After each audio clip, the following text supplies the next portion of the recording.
Hey, Allison Verhalen here with AV Writing Services, and today I want to talk to you about white papers. White papers are a service that I provide, and I have absolutely written for white papers for clients before, and I just now realized I haven't really advertised that service. So we're gonna change that up right now. I'm gonna tell you all about white papers, what they are, how they're similar to or different from blog posts, a little bit of the history of white papers, and how you can write a white paper for your own business, as well as why you should write a white paper for your business. Is that really the best thing for you?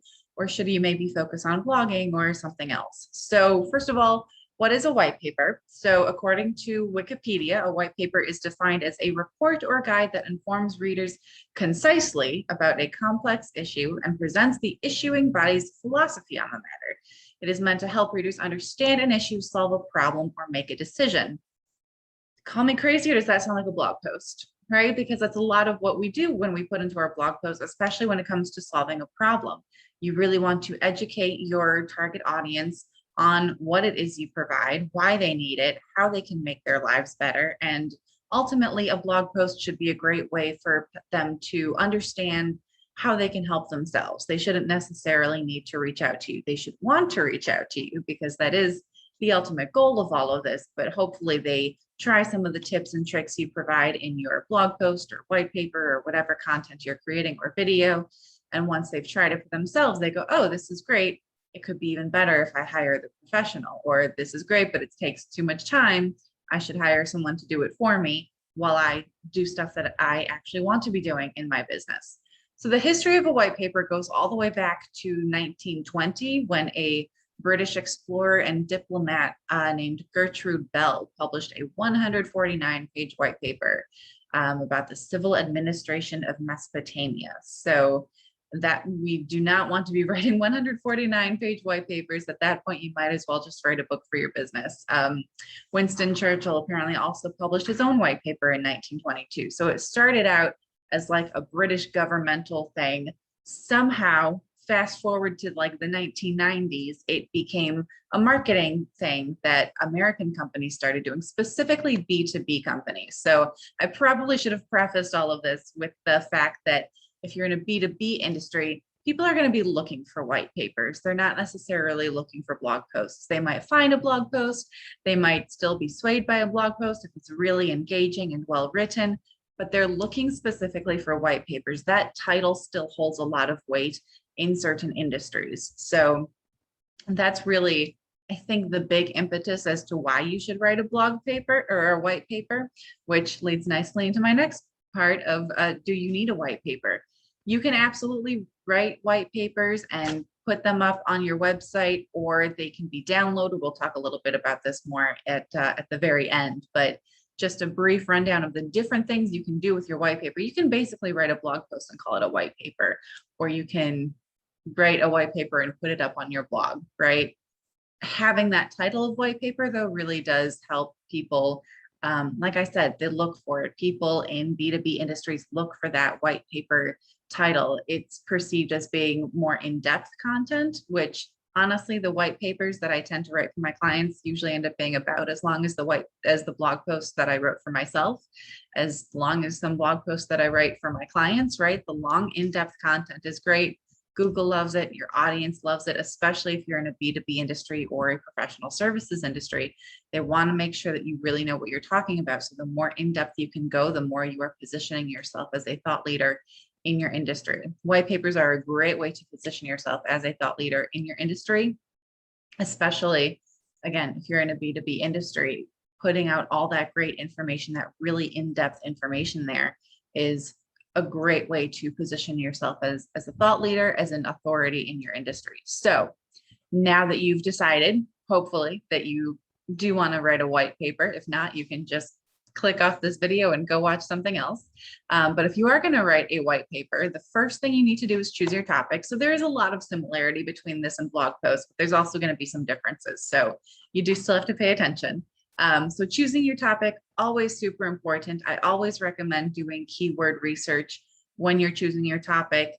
Also, FAI have a whole other video and a whole other blog post on how to come up with blog post topics. There are topic generators online. The answer the public is my favorite, but I always go back to keyword research because it's the best way to make sure that A, people are actually asking the questions that your topic is going to be answering, and B, that question has not already been answered to death by everyone else out there on the internet. You want to find that content gap and slip in there, because that's going to give you the best chance of really positioning yourself as an authority in your industry. If you are answering the questions no one else is answering, A, that gives you a better chance of showing up in online searches. But B, it also really does a great job of positioning you as an expert, because they were looking for this answer everywhere and they couldn't find it except with you. So always do your keyword research, even if your white paper is going to be a downloaded thing that people download onto their website. It's not necessarily posted on your website for Google to crawl and categorize and index. Just having that keyword research is great, just for identifying what it is your target audience is looking for and what questions you can answer for them. So next up, you're going to research your topic. Obviously, you're an authority in your industry. You already know everything there is to know, but do you know what everyone else is talking about? Because white papers tend to be longer and more in depth than your average blog post, you really want to make sure that your white paper is covering everything that has ever been covered on this particular topic. It can include, it can be a report where you gather a bunch of data and give a report on the status of a certain something or other in your industry, whatever you decide that ends up being. It can be anything else where you go and it can be an interview. I've done that where I interview like 2 different people for a white paper that I wrote for a client, right? You can get some experts in there. Now, granted, you can do all this for your blog as well, but I think this is something where people really expect to see it in a white paper, and they're not necessarily expecting to see it in a blog post. So again, it's all about understanding your target audience and what do they expect out of your content. So next, you're actually going to sit down and write your white paper. As with a blog post, you need to understand your target audience. I say this over and over again because it is so freaking important. Anytime you are not only creating content, but any marketing for your business, you have to know what's going to engage them. Specifically, when it comes to the writing process, you need to know what language you can use and what language you cannot use. With a white paper, usually a little more jargon, some more acronyms is understood. It's expected. If you're in a B2B industry, people are going to expect that, and they're probably more likely to understand that jargon and those acronyms. But again, know your target audience. If they're in a related industry and maybe they have their own jargon that they use and they're not quite up to speed with your industry specific jargon, maybe back off of that a little bit. So it's all about understanding who your target audience is. Think about it like when you're talking to a client or prospective client. Would you use those terms when you're talking to them, or do you only use those terms when you're talking to your colleagues? Always keep that in mind when you're writing your white paper, because you need to understand who you're writing it for. Next up, you are going to edit your white paper. I always recommend having a professional edit it to make sure that you get rid of all those typos and grammatical errors and just make yourself seem really super smart. If you can't afford an editor, at least try to have someone else look over it, get another pair of eyes on it, whether it's a business partner or a spouse, or even if one of your kids is really good at English, maybe have them look it over to make sure that you didn't miss any typos or grammatical errors. You can edit your own content. It is tricky because we know what we meant to say. So we don't really read when we're editing our own content. We tend to kind of skim over it, and our brain just inserts what we know we meant to say, even if that's not what's really there on the page or on the screen. So it's always good to have someone else look at your content to catch those little things that you missed. If you can't have someone else look at it for whatever reason, leave it alone for as long as possible. Preferably like a week is a really good time, at least 24 hours, up to a week if you can do it, because that's a really good amount of time for you to kind of forget about what you wrote. And it does appear very fresh when you come back to it and look at it again. Changing the font is another great way to kind of wake up your brain and make your brain think that you're looking at content that's completely new, even though it's the stuff that you just wrote, but it looks so different that your brain is going to pay more attention to what you're reading. And finally, reading it out loud forces you to slow down. Again, when we're editing our own content, we tend to skim. We're not really slowing down and reading it in depth. So by slowing down and reading it out loud, that forces us to really look at what's on the page or on the screen instead of, again, thinking about what we meant to write. So you've got this great white paper, it's ready to go. What do you do with it? Well, as I mentioned earlier, you can always put it up on your blog. You can have a blog page and put the occasional white paper in there. You can have a blog that's really just white papers, and maybe you don't call it your blog page, maybe you call it your resource center. I do recommend having white paper somewhere in there, just because resource center, I think, can be a little confusing. I think a lot of people will look at that going, but a, a page that's labeled white papers, these are the white papers we have written for our industry, come check these out. That's something that someone's going to click on, especially, again, if you're in a B2B industry and people are looking for that kind of information. You can absolutely also, like I said, you can have it as something that gets downloaded. Just have like a link to it, create it, make it into a PDF, and give that link that people can download it onto their hard drive. The great part about that is that now your content is on their hard drive, it lives on their computer. And that's awesome if they actually go through and read it. So the downside is now they have to be a little more proactive about going back and actually reading it, just because, I mean, if they're really psyched to read it, they might read it right then and there. The downside is they might download it and go, great, I can read this later.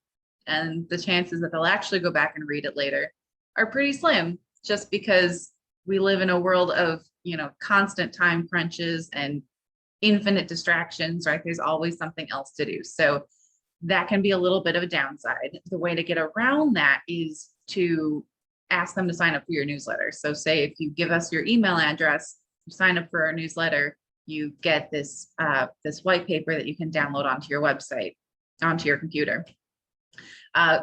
If you do go that route, be careful about the GDPR. If you have any website visitors at all from Europe, you are subject to the GDPR, and they can slap you for doing exactly that.